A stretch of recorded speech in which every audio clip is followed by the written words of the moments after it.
ମୁଁ ଆଜି ଆପଣମାନଙ୍କୁ ଗୋଟେ ଏକଦମ ନୂଆ ପ୍ରକାର ସ୍ୱାଦର ବନ୍ଧାକୋବି ତରକାରୀ ବନେଇକି ଦେଖେଇବି। ମୁଁ ଏ ତରକାରୀକୁ ଗୋଟେ ସ୍ପେଶିଆଲ ମସଲା ଦେଇ ବନେଇବି। ଆପଣ ଏ ତରକାରୀକୁ ବହୁତ ସହଜରେ ଆଉ କମ୍ ସମୟରେ ପ୍ରସ୍ତୁତ କରି ଭାତ, ରୁଟି, ପରଟା କି ପୁରୀ ସହିତ ଖାଇପାରିବେ। ଯଦି ଆପଣ ବନ୍ଧାକୋବିର କିଛି ନୂଆ ଆଉ ଟେଷ୍ଟି ଖାଇବାକୁ ଚାହୁଁଛନ୍ତି ତାହେଲେ ଏ ରେସିପିକୁ ଶେଷ ପର୍ଯ୍ୟନ୍ତ ଦେଖନ୍ତୁ। नमस्कार ट्विंकल किचन को आपण मानक स्वागत। बंधाकोबीर एही रेसिपी पई मेठी गोटे मीडियम साइज रो बंधाकोबी नैची। बंधाकोबीर क्वांटिटी आपण हिसाब रे कम बेसी करि परिबे। एबे हमें बंधाकोबी को काटिबा। प्रथमे बंधाकोबी उपरे जो खराब पत्र अच्छी ताकू बाहर करदबा। तापरे मु बंधाकोबी को एठी मझिरु दिखंड करी काटिकी नहीं जाइछि। एबे हमें बंधाकोबी को भल से धोईकी नहीं जिबा। बंधाकोबी को भल से धोइला परे मेटी बंधाकोबी को 4 खंड करी काटिकी नहीं जाइछि। तापरे मु बंधाकोबी को एमती पतला पतला लंबा लंबा करी काटिकी नउछि। एहा द्वारा बंधाकोबी जल्दी सिझी जिवो। बंधाकोबी को प्रथमे धोइबे तापरे काटिबे। नहले बंधाकोबी काटी साला परे धोइले बंधाकोबी रु अधिक पानी बाहरी थाए। मेटी सब बंधाकोबी को काटिकी नहीं जाइछि। ता सहित मेटी 2टा मीडियम साइज रो पियाज आ 2टा मीडियम साइज टमाटो को पतला पतला लंबा लंबा करी काटिकी नैछि। पियाज आ टमाटर क्वांटिटी टिके अधिक रखिबे। जदि आपनक पाखरे देसी टमाटो थब ए रेसिपी रे देसी टमाटो पकेइबे। एहा द्वारा आर टेस्ट बहुत भल आसीबो। मैं कड़े रे अल्प किछि तेल दे गरम होबाक रखिथिली। तेल भल भाबे गरम होला परे मैं प्रथमे काटिकी रखिथिबा पियाज को दे दउछि। एबे हमें सब को भल भाबे मिक्स करी पियाज को भाजिबा। पियाज को बेसी गोल्डन ब्राउन कलर करी भाजिबा दरकार नहीं। पियाज टिके सॉफ्ट हे भाजी हे गला परे आमे एथिरे काटिकी रखिथिबा बंधाकोबी को दे दबा।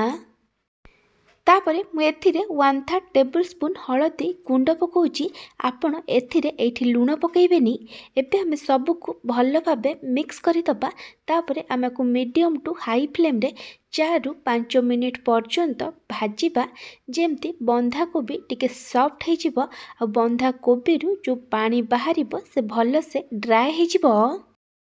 बंधाकोबी एटी सॉफ्ट हे भाजी हे जाइछि। एबे हमें एथिरे जो काटिकी टमाटो रखिथिले ताकू दे दबा। एबे हमें एथिरे स्वाद अनुसार लूण पकेइबा। जदि आपण मूलरू बंधाकोबी रे लूण पकेइ दै थांते ताहाले बंधाकोबी रु अधिक पानी बाहरी थांता। एबे हमें सब को भल भाबे मिक्स करी आमे को 2 रु 3 मिनिट पर्यंत कुक करिबा। जेमती टमाटो भल भाबे सिझी जिवो। टमाटो एटी भल से सिझी जाइछि। एबे हमें ए बंधाकोबी को गोटे प्लेट रे काढ़ी दबा आ तरकारी रे दबा पई गोटे मसला बनेबा। सेति पई मेठी गोटे ग्राइंडर जार नैछि। एबे मु एथिरे गोटे छोटो चम्मच जीरा, गोटे छोटो चम्मच गोटा धनिया, खंडे दालचीनी, गोटे गुजराती, अधा छोटो चम्मच गोलमरीच आ गोटे कंचा लंका देइछि। आपनकु जेतिकी राग दरकार से अनुसार कंचा लंका कि सुखिला लंका नै परिबे। एबे आमे एथिरे 4 रु 5 छोटो चम्मच नड़िया कोरा दे दबा।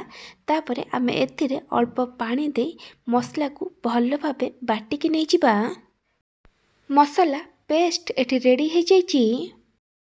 मु आपनकु गोटे छोटो रिक्वेस्ट करूची। जदि आपनकु एई रेसिपी भल लागिबो ताले को लाइक करिवे। आपनक सांग मानक सहित शेयर करिवे। जदि एपर्यंत मो चैनल को सब्सक्राइब करि नांती ताले सब्सक्राइब करबा को जमार भूलिबेनी। पाखर बेल आइकन ने ऑल नोटिफिकेशन ने क्लिक करिवे। एहा द्वारा मो जो वीडियो आसीबो आपण प्रथमे देखि परिबे। जदि फेसबुक रे देखुचंती ताले फॉलो करबा को जमार भूलिबेनी। मैं कड़े रे आउ किछि तेल दे गरम होबाक रखिथिली। तेल भल भाबे गरम होला परे मैं एथिरे गोटे तेजपत्र, गोटे सुखिला लंका आ गोटे छोटो चम्मच पंच फुटण देइछि। एबे हमें सब को भल भाबे मिक्स करी आकु भाजिबा।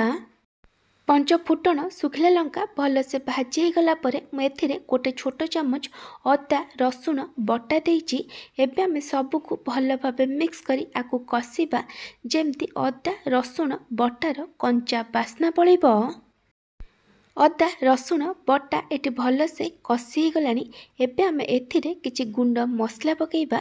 गुंड मसला मुझे देइछि गोटे छोट चामच चिकेन मसला।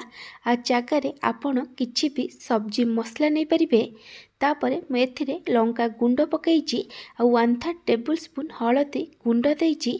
आपनकु जेतिकी राग दरकार से अनुसार लंका गुंड पकेइबे। तापरे मैं एथिरे गोटे छोट चामच कसूरी मेथी देइछि। एबे आमे सबको भल भाव मिक्स करी आमे एथिरे 3 रु 4 छोट चामच पानी दे मसला को कषिबा जेमती गुंड मसलार कंचा बास्ना पड़ेबो। मसला एटी भल से कषि हो गलानी। एटी गुंड मसलार कंचा बास्ना पड़ेलानी। एबे आमे एथिरे बाटिकी रखिथिबा मसला को देइदबा। एबे आमे सबको भल भाव मिक्स करी मसला को कंटिन्यूअस गोले गोले 3 रु 4 मिनिट पर्यंत कषिबा जेमती मसलार कंचा बास्ना पड़ेबो। मसला को कंटिन्यूअस गोले गोले कषिबे नहले मसलार तलपट लागी पोड़ी जाई पारे। कारण आमे एथिरे नड़िया को बाटिकी देइछे। मसला एटी भल से कषि हो जाइछि। एटी मसलार कंचा बास्ना पड़ेलानी। एबे आमे एथिरे भाजिकी रखिथिबा बंधा कोबी को देइदबा। आ सबको भल भाव मिक्स करी मसला सहित बंधा कोबी को 3 रु 4 मिनिट पर्यंत कषिबा। एटी 3 रु 4 मिनिट हो गलानी। एबे आमे एथिरे पानी दबा। आपनकु तरकारीर जेमती कंसिस्टेंसी दरकार से अनुसार पानी देबे। तापरे आमे एथिरे स्वाद अनुसार लूण पकेइबा। आपण देखिकी लूण पकेइबे कारण आमे बंधा कोबी भाजिला बेले सेथिरे लूण पकेइछे। एबे आमे सबको भल भावे मिक्स करी दबा। आ तरकारी को हाई फ्लेम रे 1 रु 2 मिनिट पर्यंत फुटिबा पई छाडी दबा।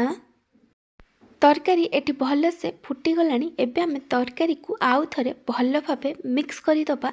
तापरे आमे को कवर करी लो फ्लेम रे 7 रु 8 मिनिट पर्यंत कुक करिबा जेमती बंधा कोबी भल से सिझी जिवो। 7 रु 8 मिनिट पर मुझे घोड़णी काढ़ी देइछि। एबे आमे तरकारी को आउ थरे भल भावे मिक्स करी दबा। बंधा कोबी एटी भल से सिझी जाइछि। एबे मु एथिरे अधा छोट चामच गरम मसला गुंड पकईछि। एबे आमे सबको आउ थरे भल भावे मिक्स करी दबा। आ तरकारी को मीडियम फ्लेम रे 2 रु 3 मिनिट पर्यंत कुक करिबा। एटी 2 रु 3 मिनिट हो गलानी। तरकारी को आउ थरे भल भावे मिक्स करी दबा। आ गैस बंद करी दबा। बंधा कोबी तरकारी एटी रेडी हो जाइछि। आपण चाहिले आ ऊपर किछि काटिकी धनिया पत्र पकई परिबे। जदि आपण को बंधा कोबीर ए नुआ प्रकार तरकारी रेसिपी भल लगी ताले को लाइक करिवे। आपणक सांग मानक सहित शेयर करिवे। जदि एपर्यंत मो चैनल को सब्सक्राइब करि नाहंती ताले सब्सक्राइब करबा को जमार भूलिबेनी। पाखटा बेल आइकन ने ऑल नोटिफिकेशन ने क्लिक करिवे। एहा द्वारा मो जो वीडियो आसीबो आपण प्रथमे देखि परिबे। जदि फेसबुक रे देखुचंती ताले फॉलो करबा को जमार भूलिबेनी। Thank you for watching.